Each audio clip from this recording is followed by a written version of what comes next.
Meron pong pag-uulat si Chris Lucas, mga former secretaries, iwas politika muna, nag-jam sa musika.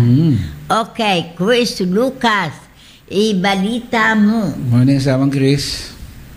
Nagkita-kita kagabi ang mga dating cabinet secretaries ni Pangulong Rodrigo Duterte sa Makati, hindi upang mag-usap tungkol sa politika kundi para kumanta at mag-jam sa saliw ng musika sa RJ Bistro. Puno at siksikan ng venue sa dami ng mga dumalo at nakisaya kasama ang ilang senador, congressman, gobernador at iba pang politiko na sumusuporta kay Duterte. Ayon kay dating Secretary Martin Andanar, ito ay isang pagtitipon ng mga magkakaibigan. Meron tayong simpleng pagtitipon kasama mga ex-cabinet members ni Presidente Digong para na rin pasalamatan sa kanyang 6 na taon na paninilbihan sa ating bansa.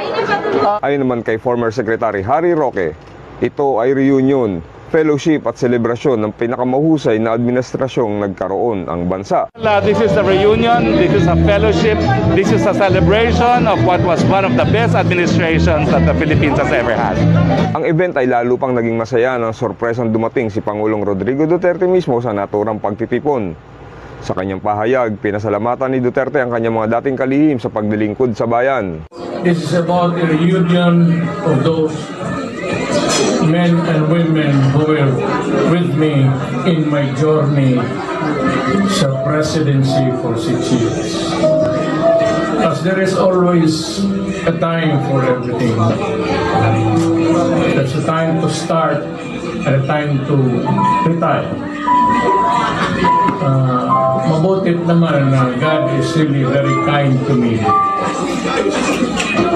He made me president at the time na talagang patanda na. And I am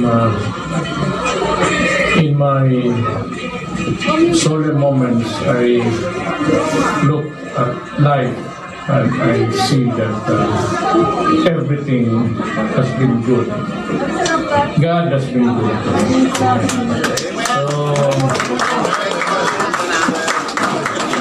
Bunsod na rin ng kantyaw mula sa kanyang mga dating kalihim ay nagtapos ang programa sa pag-awit ni Duterte. Ako si Chris Lucas nag-uulat para sa DZRJ 8:10 AM ang Radyo Bandido TV.